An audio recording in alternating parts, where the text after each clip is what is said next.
Sidang hadirin sekalian, sayembara penulisan ITBM Pena berita harian ini merupakan penganjuran buat kali kedua selepas kejayaan edisi pertama pada 2013.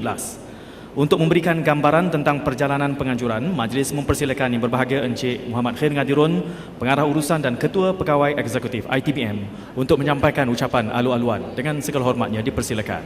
Yang amat berhormat Tan Sri Datuk Haji Muhyiddin Haji Muhammad Yassin, Timbalan Perdana Menteri, Merangkap Menteri Pendidikan Malaysia. Yang berhormat Datuk Dr. Syahrudin Mat Saleh, Pengerusi ITBM, Dr. Muhammad Saleh Rahmat, Presiden Persatuan Penulis Nasional Malaysia PENA, Datuk Mahfar Ali, Pengarah Kumpulan Berita Harian, Datuk Dr. Awang Sarian, Ketua Pengarah DBP, Datuk Muhammad Noor Khalid, kartunis negara yang amat popular dengan Kampung Boynya, Profesor Datuk Dr. Abdul Latif Abu Bakar, Ketua 1 GAPENA,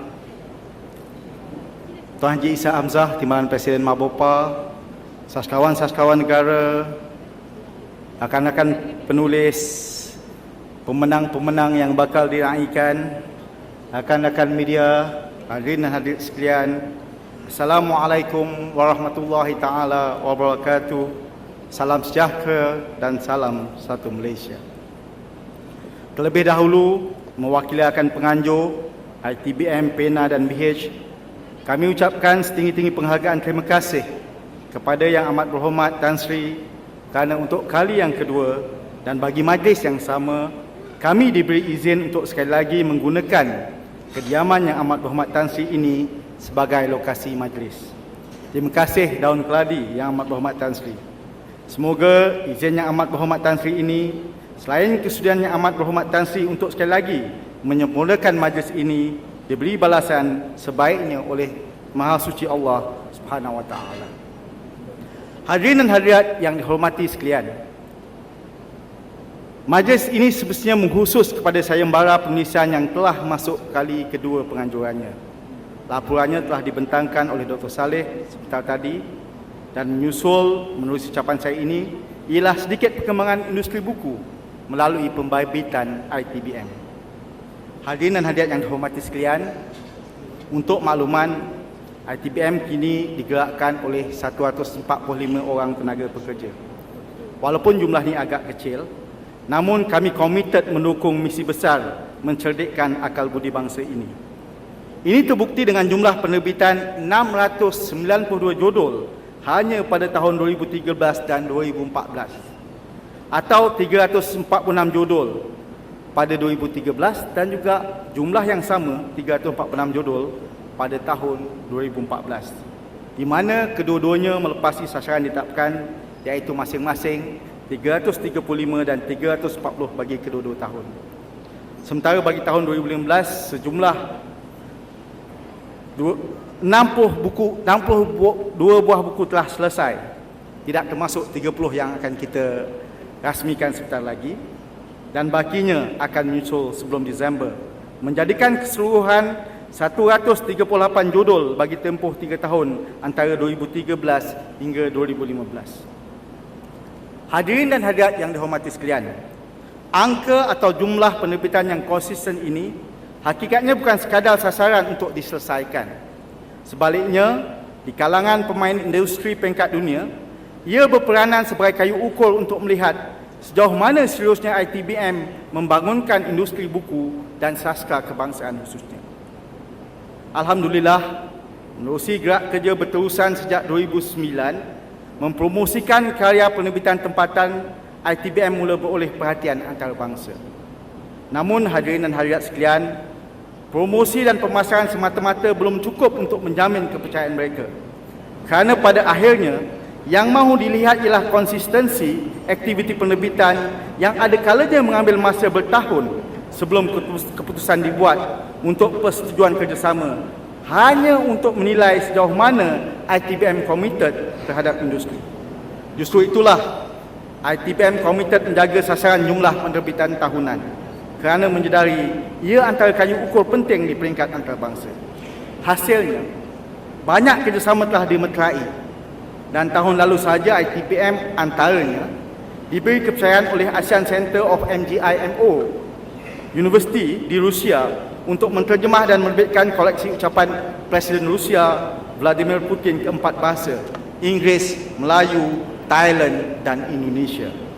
Pada masa yang sama, ITBM turut dikepercayaan oleh Dewan Bahasa dan Pustaka Brunei untuk menerbitkan koleksi karya pemenang Siriat Award mereka, selain bekerjasama dengan Japan Malaysia Association untuk menterjemah dan menerbitkan sebuah buku mengenai halal yang beroleh permintaan tinggi di negara tersebut, iaitu Halal, All That You Need to Know.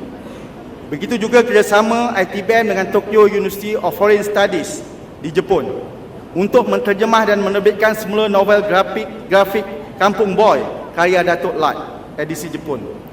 Kerjasama ini kemudiannya menjadi antara pengalaman paling manis apabila menyusul keputusan universiti tersebut untuk menjadikan Kampung Boy sebagai bahan bantu mengajar pengajian bahasa Melayunya.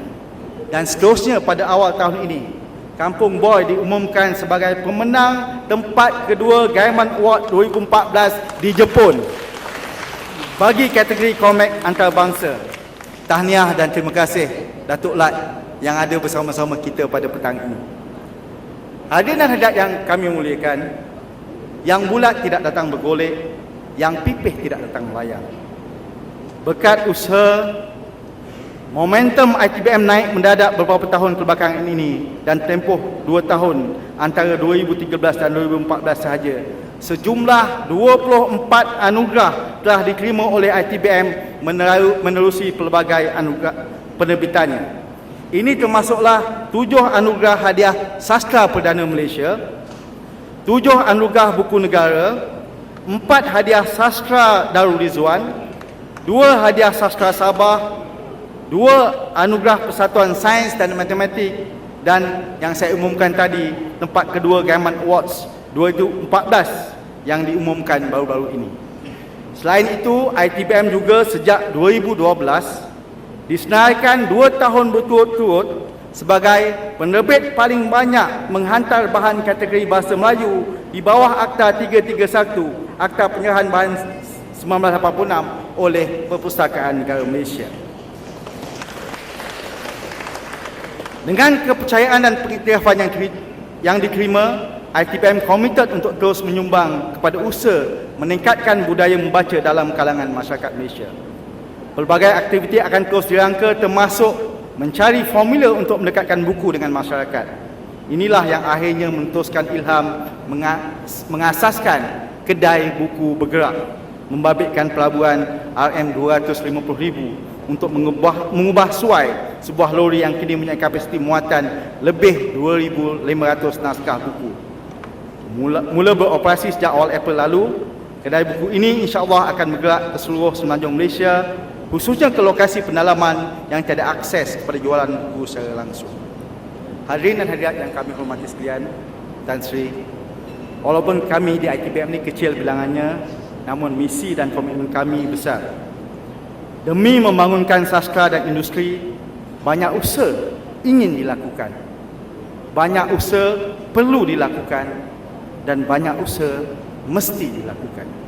Atas dasar itu, kami sangat berhutang budi dan berterima kasih kepada kerajaan di atas peruntukan RM3 juta yang disalurkan pada tahun 2013 dan juga seterusnya RM5 juta pada tahun 2014 yang diumumkan oleh Yang Amat Berhormat Tan Sri.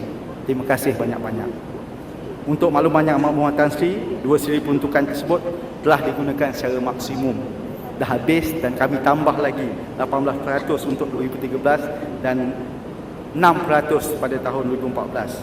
Antara lainnya, termasuklah perbelanjaan membawa 22 delegasi penerbit Malaysia ke Jepun untuk menyertai Tokyo International Book Fair sebagai negara tamu yang berhasil dengan pulangan audit ROI media berjumlah lebih RM14 juta dalam dan luar negara. Begitu juga penganjuran sayembara penulisan ini yang mula menjadi pemangkin kepada usaha menggalakkan budaya menulis dan membaca, khususnya di kalangan generasi muda. Berdasarkan penganjuran pertamanya pada tahun lalu, sastra jelas mempunyai minat serta pasaran yang besar di luar sana, asalkan ada ruang yang betul disediakan untuk tersebut. Ini terbukti apabila 30 judul novel, cerpen dan puisi yang memenangi sayembara ini tahun lalu sehingga kini telah diulang cetak sehingga 61,000 naskah. Angka ini bukan sembarangan dan sekaligus membuktikan bahawa kita memang perlu pecahkan ruyung jika benar-benar inginkan sagunya. Generasi muda yang sedang gairah menggilap bakat ini perlu terus diberi galakan dan ruang sewajarnya untuk menzahirkan diri sebagai pemikir tamadun bangsa. Justru Yang Amat Berhormat Tan Sri, ihsan dan sokongan kerajaan terhadap usaha-usaha yang sedang giat dilaksanakan ini perlu diteruskan. Dan saya bagi pihak semua Tan Sri berharap agar perkara ini dapat diperhalusi, khususnya dalam justifikasi penyediaan dana demi kelangsungan usaha tersebut, macam kata Dr. Saleh tadi. Moga sokongan dan budi baik Tan Sri, insya-Allah Allah Subhanahu Wa Taala saja yang akan membalasnya. Sekian, wabillahi taufiq wal hidayah. Assalamualaikum warahmatullahi wabarakatuh.